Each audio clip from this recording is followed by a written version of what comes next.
आज आपका टॉपिक है Japan exchange and technique teaching programme, जिसको बोलते हैं GET।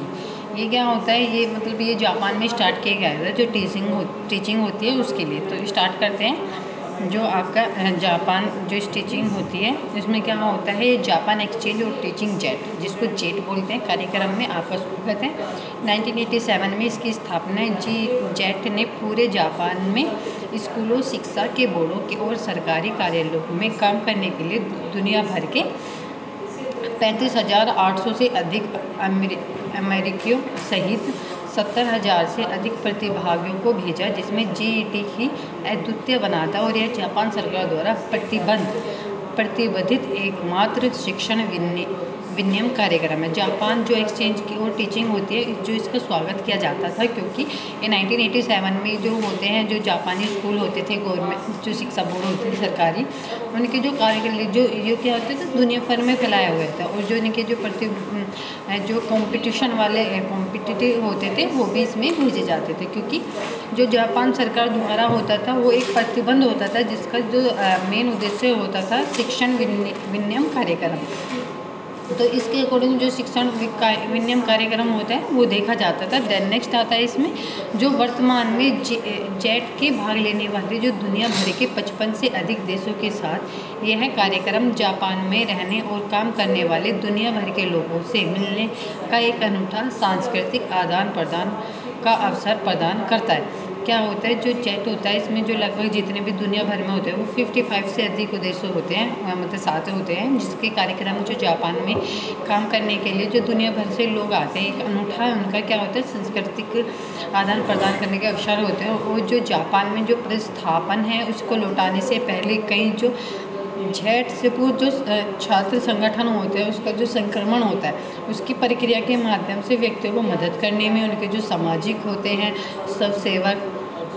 व्यावसायिक विकास गतिविधियों को मेजबान करते हैं। जेट बनाना आपको अविश्वसनीय व्यक्तियों के लिए कुलीन जो नेटवर्क में डाला जाता है, जो जीवन भर में साहसिक कार्यों के लिए हमेशा जुड़े रहते हैं। इसमें क्या होते हैं, जो जेट होते हैं वो सामाजिक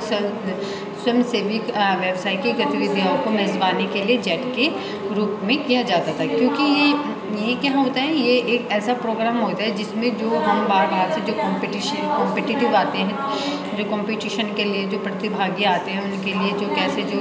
जुड़े होते हैं, उनकी जो गतिविधियाँ होती है समाज सेवी होती है, जो व्यक्ति के जो क्या होता है वो एक नेटवर्क होता है जो एक दूसरे देश से जुड़ा रहता है। देन नेक्स्ट टॉपिक आता है आपका कम्युनिटी डेवलपमेंट प्रोग्राम इन 5 ईयर्स प्लान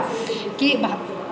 जो हमारी पंचवर्षीय योजनाएं कौन कौन सी और ये कब कब लागू की गई थी, ये भी हमें देखने को मिलता है। और इसके ही अकॉर्डिंग इसमें ये देखा जाता था कि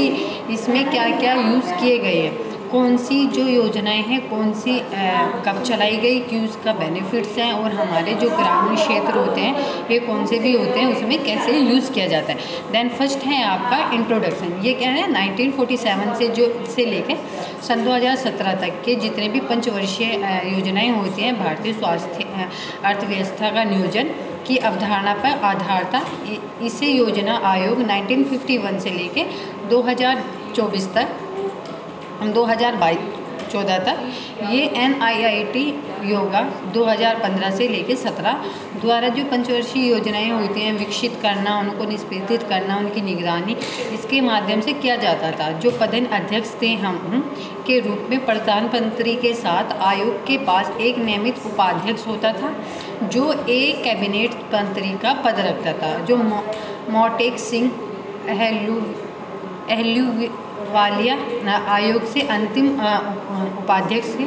जो 26 मई 2014 को इस्तीफा दे दिया गया था। इसमें होता है ये 12वीं पंचवर्षीय जो 12वीं योजना में जब मार्च सन 2017 में अपना जो कार्यालय होता था उसको पूरा किया गया, जबकि चौथी जो योजना से पहले जो राज्य संसाधन होते हैं उनको आवंटित कराना, पारदर्शी जो होते हैं उनके जो ऑब्जेक्टिव होते हैं उनके यंत्र योजनाबद्ध जो पैटर्न होते हैं उन पर आधारित थे, जिसके कारण 1969 में गॉडगिल फार्मूला अपनाया गया था। तब से आवंटन को जो निर्धारित करने के लिए जो सूत्र के संशोधित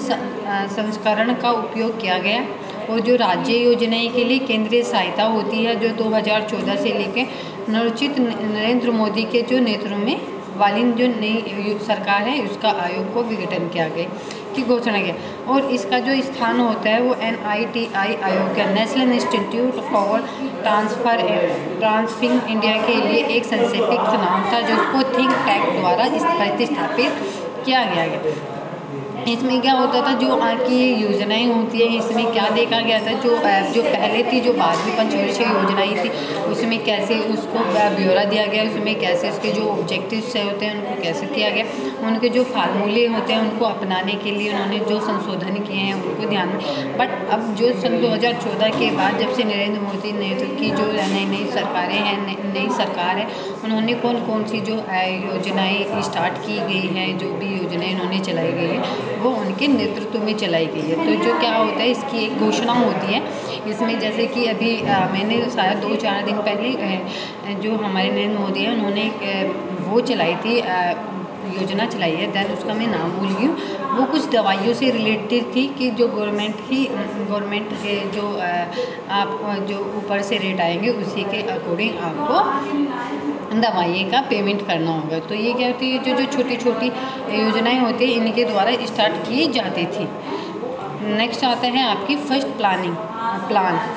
फर्स्ट जो आपकी पंचवर्षीय योजना है वो है 1951 से लेके 1956 तक थी ये जो योजना है। इसमें जो हमारे प्रथम भारतीय मंत्री थे वो जवाहरलाल नेहरू ने हमारे जो भारत संघ की जो प्राथमिक पंचवर्षीय योजना है उनको प्रस्तुत की और उस पर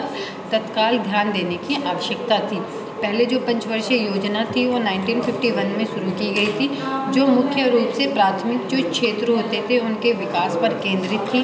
पहले जो पंचवर्षीय योजना के जो संशोधन के साथ साथ होरोड डोमर मॉडल पर आधारित थी। इसमें क्या आता, जो हमारी पहली पंचवर्षीय योजनाएं थी उसमें जो हमारे प्रधानमंत्री थे जवाहरलाल नेहरू, उन्होंने जो ये